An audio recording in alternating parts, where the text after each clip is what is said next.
തീർച്ചയായും.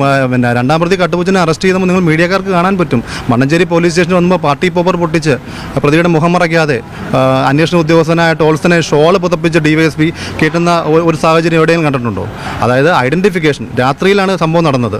പ്രതികളെ കണ്ട് തിരിച്ചറിയാനുള്ള ആൾക്കാർ അവിടെ നിൽക്കെ പ്രതിയുടെ മുഖം മറയ്ക്കാതെ പോലീസ് സ്റ്റേഷനിലെത്തി മീഡിയ പബ്ലിസിറ്റി വേണ്ടി നടത്തിയ ഒരു പോലീസ് ആക്ഷൻ്റെ ഫലമാണ് ഈ രണ്ടാം പ്രതിയുടെ ആക്ടിവിറ്റികളെന്ന് പറയുന്നത്. ഇന്ന് സംസ്ഥാനത്തെ കുറുവ മോഷണ കേസുകളിലെ ആദ്യ വിധിയാണ് ഇന്ന് ആലപ്പുഴ JFMC 2 കോടതിയിൽ ഉണ്ടായിട്ടുള്ളത്. ആ കേസിലെ CC 52 എന്ന് പറഞ്ഞ കേസാണ് ഇന്ന് വിധിക്ക് എടുത്തിരുന്നത്. ആ കേസിലെ രണ്ടാം പ്രതി കട്ടുപൂച്ചനെ നിരുപാധികം കുറ്റക്കാരനിൽ നിന്ന് നിരുപാധികം വെറുതെ വിടുകയാണ് ചെയ്തത്. ഒന്നാം പ്രതിയെ ഫൈൻഡ് ചെയ്തിട്ടുണ്ട്. ഹൗസ് ട്രസ്പാസിനും അതുപോലെ തെഫ്റ്റുമാണ് ഫൈൻഡ് ചെയ്തിരിക്കുന്നത്. അതിൻ്റെ വാദങ്ങൾ നടന്നുകൊണ്ടിരിക്കുന്നു. അതിൻ്റെ എന്താണ് ഫൈൻഡ് ചെയ്യുന്നതെന്ന് കുറച്ച് കഴിഞ്ഞ് കോടതി കൂടി വീണ്ടും പറയുന്നതാണ്. ഇതിൽ പ്രോസിക്യൂഷൻ്റെ ഭാഗത്തു നിന്നും ഉണ്ടായ വീഴ്ചകൾ നേരത്തെ തന്നെ നമ്മൾ ചൂണ്ടിക്കാണിച്ചിരുന്നു. പ്രോസിക്യൂഷൻ്റെ ഭാഗത്തുനിന്നും പോലീസിൻ്റെ ഭാഗത്തുനിന്നും നടപടിക്രമങ്ങളിൽ ധാരാളം വീഴ്ചകളുണ്ടായിരുന്നു. ആ വീഴ്ചകൾ പ്രതിഭാഗം ചൂണ്ടിക്കാട്ടിയിരുന്നു. അതുകൊണ്ട് തന്നെയാണ് ഈ കേസിലെ പ്രതികളെ വെറുതെ വിടാനുണ്ടായ സാഹചര്യമെന്നാണ്. പ്രധാനമായും പ്രൊസീജിയർ ഇറഗുലാരിറ്റീസ് ആണ്. ഒരു പ്രതിയെ അറസ്റ്റ് ചെയ്യുമ്പോൾ പാലിക്കേണ്ട നടപടിക്രമങ്ങളെക്കുറിച്ച് കൃത്യമായ ഡയറക്ഷൻസ് SOP എല്ലാം പോലീസിന് നിലനിൽക്കെ ഒന്നാം പ്രതിയെ അറസ്റ്റ് ചെയ്ത സമയം തന്നെ ഇൻവെസ്റ്റിഗേഷൻ ഓൺഗോയിങ് സമയത്ത് തന്നെ പോലീസ് സ്റ്റേഷനിൽ വെച്ച് ഒരു YouTube പ്രൈവറ്റ് ചാനലിന് ഇൻവെസ്റ്റിഗേഷൻ സംബന്ധിച്ച വിവരങ്ങളെല്ലാം അന്വേഷണ ഉദ്യോഗസ്ഥർ അനൂപ് ആക്ഷൻ ബ്ലോഗ്സ് എന്നൊരു പ്രൈവറ്റ് YouTube ചാനലിന് കൊടുക്കുകയും അദ്ദേഹം അത് യൂട്യൂബിലിട്ട് 7,18,000 പേരാണ് ആ വീഡിയോ ഈ പ്രതിയെ മെഡിക്കലിന് പോലും ഹാജരാക്കുന്നതിന് മുമ്പ് ആ വീഡിയോ കണ്ടത്. സോ പ്രൊസീജിയറായിട്ട് നടപടിക്രമങ്ങൾ ഉണ്ടായ ഗുരുതരമായ വീഴ്ചയായിരുന്നു. അതുകൂടാതെ രണ്ടാം പ്രതിയെ സംബന്ധിച്ചിട്ട് തമിഴ്നാട് രാമനാഥപുരത്തു നിന്നാണ് രണ്ടാം പ്രതിയെ അറസ്റ്റ് ചെയ്തിരിക്കുന്നത്.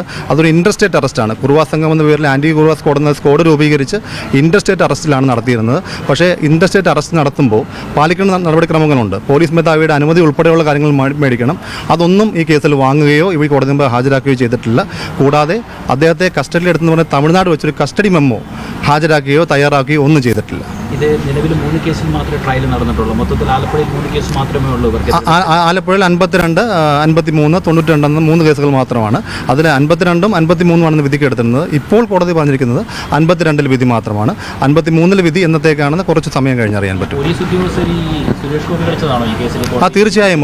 പിന്നെ രണ്ടാം പ്രതി കട്ടുപൂച്ചനെ അറസ്റ്റ് ചെയ്തപ്പോൾ നിങ്ങൾ മീഡിയക്കാർക്ക് കാണാൻ പറ്റും. മണ്ണഞ്ചേരി പോലീസ് സ്റ്റേഷനിൽ വന്നപ്പോൾ പാർട്ടി പോപ്പർ പൊട്ടിച്ച് പ്രതിയുടെ മുഖം മറയ്ക്കാതെ അന്വേഷണ ഉദ്യോഗസ്ഥനായ ടോൾസനെ ഷോള് പുതപ്പിച്ച് DYSP കേട്ടുന്ന ഒരു സാഹചര്യം എവിടെയും കണ്ടിട്ടുണ്ടോ?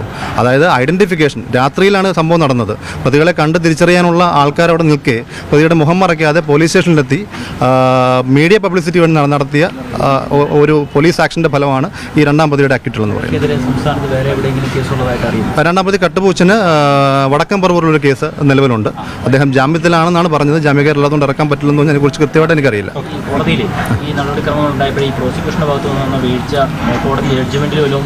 ജഡ്ജ്മെൻറ്റ് മൊത്തം വായിക്കാൻ നമുക്ക് സാധിച്ചിട്ടില്ല. നമ്മൾ ചൂണ്ടിക്കാണിച്ചിട്ടുണ്ട്. പ്രതിഭാഗത്തു നിന്നും നമ്മൾ ഡിജിറ്റൽ തെളിവുകൾ നമ്മൾ ഹാജരാക്കിയിരുന്നു. ഈ നേരത്തെ പറഞ്ഞ ആ ഇൻ്റർവ്യൂ ഉണ്ടല്ലോ, പോലീസ് സ്റ്റേഷനിൽ വെച്ച് നൽകിയ ഇൻ്റർവ്യൂവിൻ്റെ ഡിജിറ്റൽ തെളിവുകൾ 65B സർട്ടിഫിക്കറ്റ് പ്രകാരം നമ്മൾ ഹാജരാക്കിയിരുന്നു ഡിഫൻസ് എക്സിബിറ്റ് ആയിട്ട്. അത് വെച്ചാണ് അന്വേഷണ ഉദ്യോഗസ്ഥരെ ക്രോസ് ചെയ്തിരുന്നത്.